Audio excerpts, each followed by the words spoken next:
road expedients to keep roads open and to get vehicles across country where there are no roads. When we haven't the time, the material, or the equipment to build a permanent road, we use an expedient. This means fitting the material you have to the conditions you face.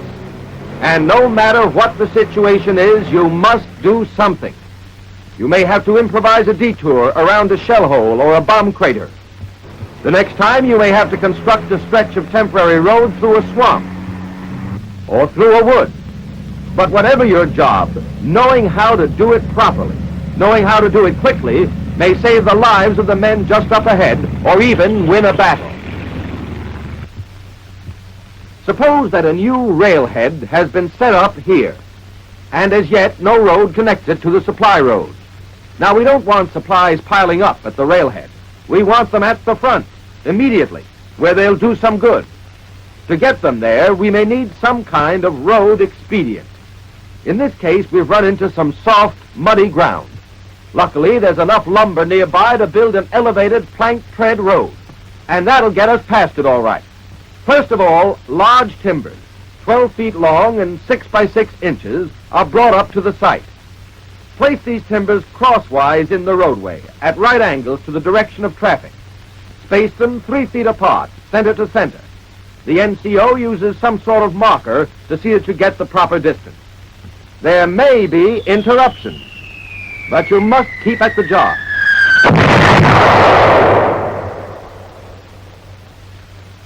So, back to building the road. On top of the cross ties, place the treads. These are 3 by 12-inch planks. Place them lengthwise along the roadway in 2 strips. There are 3 planks to each strip. Stagger the joints. That way you avoid concentrating all the weak spots in one place. Spike the planks to the cross ties. Use 2 60-penny spikes to fasten each plank. If you have a pneumatic nail driver, it'll save you a lot of time and keep you from getting an engineer's back. Maybe. The curbs can be timbers the same size as the cross ties. In any case, they should be at least 6 inches high.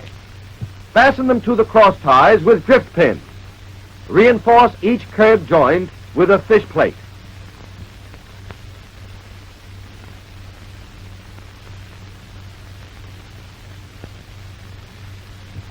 Figure the distance between the curbs so that the truck with the smallest clearance can drive over the road without trouble. And remember, it might be your mess truck. But building the road isn't your only problem. You have to keep it in good shape all the time. You'll have to tighten the spikes that loosen under traffic, and if necessary, drive more of them to hold the treads in place.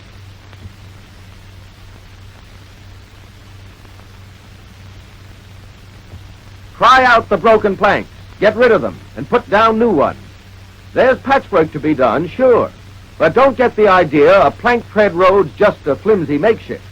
If the material's around, you can build yourself a good, tough road.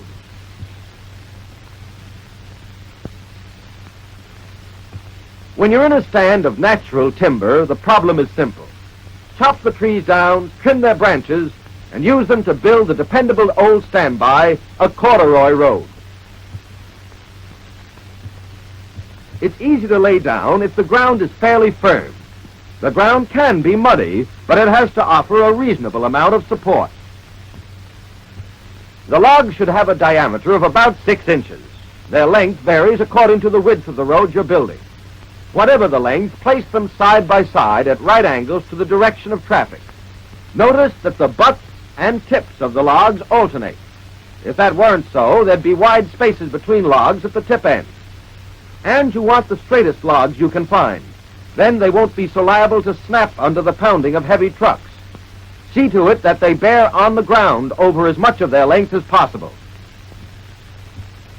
Logs at least 6 inches thick form the curbs on each side.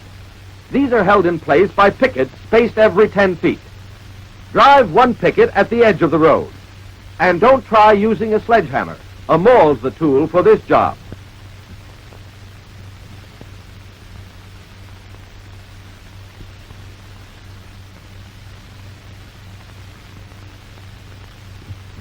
Drive another one between the logs on the inside of the curve. When there's timber at the site, you can build an unsurfaced corduroy road quickly. But if it's at all possible, take extra time and cover the logs with a top surface. Cover them with gravel if you can get it. If not, earth will do. But in any case, spread a layer of brush as a base to keep whatever material you use from seeping through the gaps between logs. Then dump the gravel or earth on top of the base layer and spread it out evenly. There are good reasons for going to this added trouble. The road can be used without the surfacing, but it's rough on both the trucks and the road itself. And in wet weather, it's as slippery as GI shoes on grass. The earth or gravel gives a smoother riding surface, better traction in wet weather, and doesn't call for so much maintenance. Now in softer ground, a corduroy road needs the added support of stringers. These stringers should be at least 6 inches in diameter. Lay them firmly on the ground lengthwise along the line of the road. Space them about 3 feet apart, center to center. Place the corduroy on top of them instead of directly on the ground. Then spike the corduroy and the stringers together, each log to each of the stringers. That'll keep them from slipping out of position and tearing the roadway down. While you're doing this, another crew should be laying additional corduroy. The road may be needed sooner than you think. There's no time to swap latrinograms. Next, of course, you lay the curbs and spike them to the corduroy. Retaining pickets alone won't hold them in place in ground as soft as this.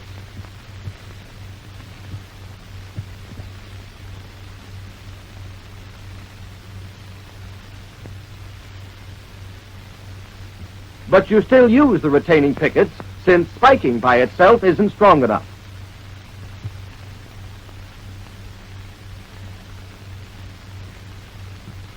As before, spread a layer of brush over the logs, then cover the brush with earth or gravel. When you're forced to use stringers, you'll find it takes about twice as long to build 100 yards of road.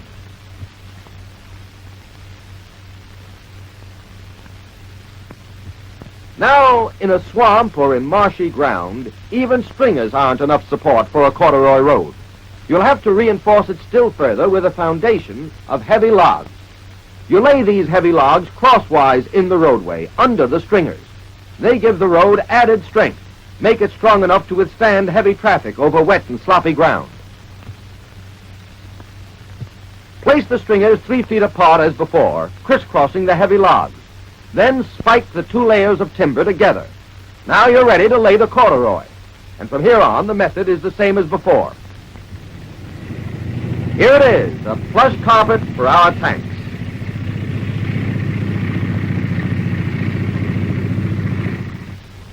But you can't just stand around and look at it. Maintenance is a big item.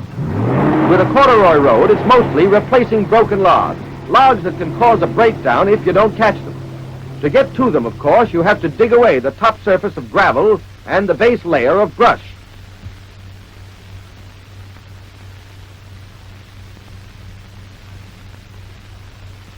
You have to get rid of the broken logs and slide new ones into their place.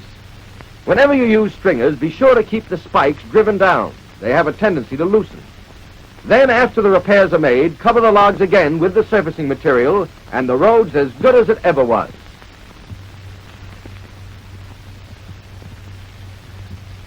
There's still another expedient for moving troops and equipment over marshy ground. It's nothing more than a variation of the corduroy road, and it consists of prefabricated corduroy mats, which you make up in advance.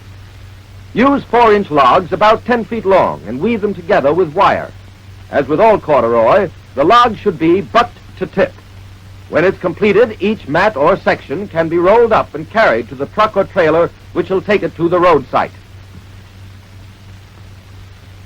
These mats are a handy method for laying a road in a spot where there isn't enough timber. You can carry them without too much trouble and place them in a hurry.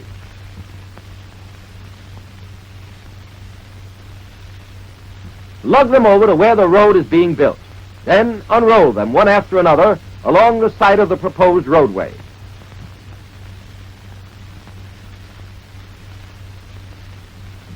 The logs in this type of road tend to loosen under traffic, but you can counteract that by wiring each mat to the ones on either side of it. With these mats, you can build an expedient that's just about the same as corduroy. It won't stand up as well, but it'll get us where we want to go. In emergencies, corduroy tread mats may come in handy. The dimensions for these smaller mats run in threes, 3-inch logs approximately 3 feet long. You weave them together exactly as you do the larger mats. One advantage they have is that the sections are light enough to be handled by a single man.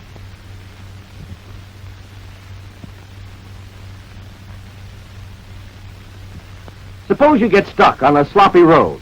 Well, a tread mat will get you out. Spread it in the mud in front of the wheel.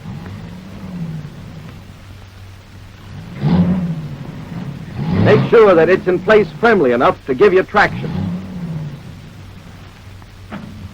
Start the truck, and there you are, on your way again. While we're still in the corduroy department, let's look at another expedient, made to order for marshy ground. It's the steel landing mat which is normally used for temporary runways. Lay a foundation of brush or saplings first. Then lay the landing mats on top of them. These mats come in sections. Each mat has its own special type of connector, and you can see how easy it is to fasten them together. If the material's on hand, use 2 layers of landing mat sections. The second layer forms treadways to distribute the load over the bottom one.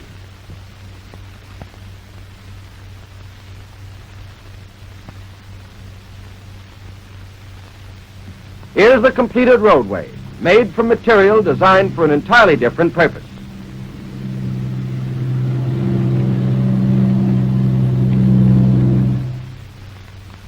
The desert, with its sandy wastes, gives you special problems all its own. Of course, where the ground surface is hard and firmly packed, there's no trouble. But you can't rely on that. Desert terrain is tricky. Sometimes you'll run up against loose sand that bogs down our trucks, makes their wheels spin helplessly, gets us nowhere at all. One possibility is to build a wire mesh road. Plain chicken wire is a simple and effective expedient. Load the material onto trucks and drive as close to the site as possible. Then carry the rolls to where you're actually going to lay the stretch of road. Unroll the wire in overlapping strips. That takes little enough time, and 2 men can handle the job.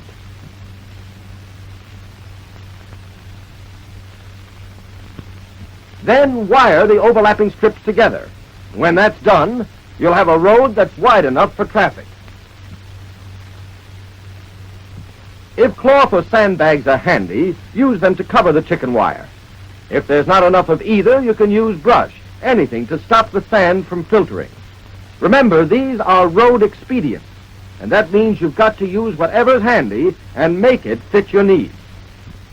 Next, lay a second layer of chicken wire on top, and after you wire the top strips together, dig trenches along the sides of the road. Drive pickets in these.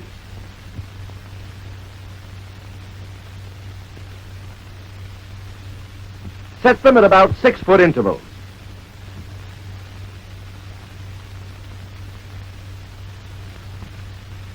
Fasten both layers of wire. That's to keep the wire netting taut. Be sure that the connecting wires slope down into the bottom of the trenches so that there'll be a downward pull on the edges of the wire mesh. And naturally, you'll have to tighten the connecting wire, otherwise it would serve no purpose.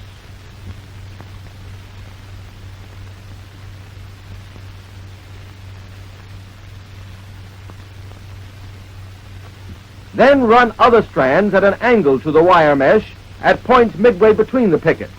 This adds to the tension of the netting.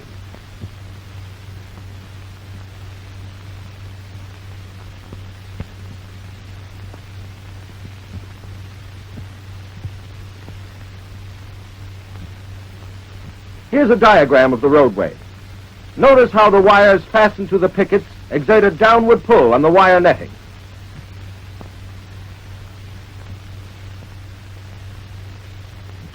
Now, to hold the roadway in place even more securely, use a diagonal wire system that you string across the top. Fasten the wire to the first picket at one side of the road. Then string it over to the next picket down on the opposite side. Tie it, and then keep on zigzagging.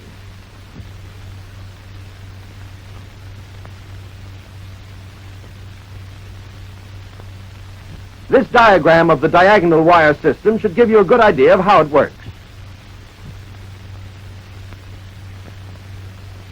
After you've finished all the wiring, refill the trenches. You don't need them anymore, and some GI drivers will be sure to find them if you don't cover them up.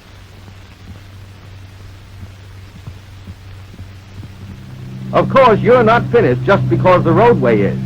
You'll have to keep on the go to maintain it after traffic starts moving. You'll have to repair brakes and the netting, for one thing.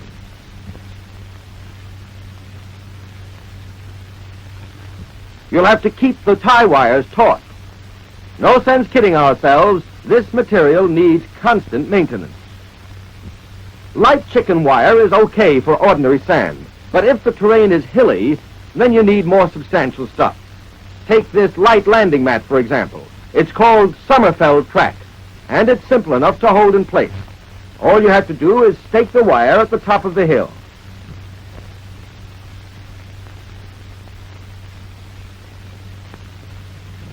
This road is not only easier to build than the one made of chicken wire, but it will stand up much better.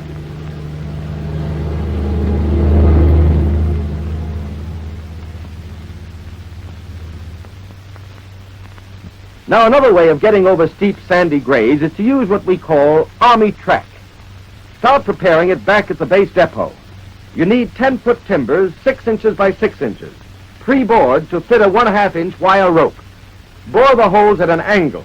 That's so the wire rope will lock in the holes and keep the timbers from slipping.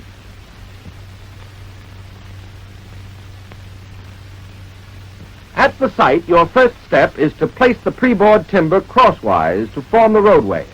Allow an 18-inch space between each one. Then thread the wire rope through the holes.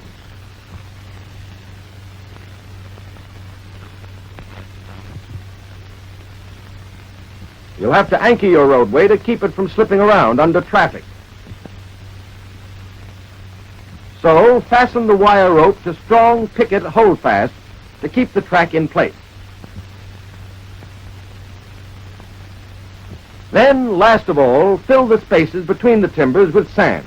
It's just as if you were ballasting railroad ties.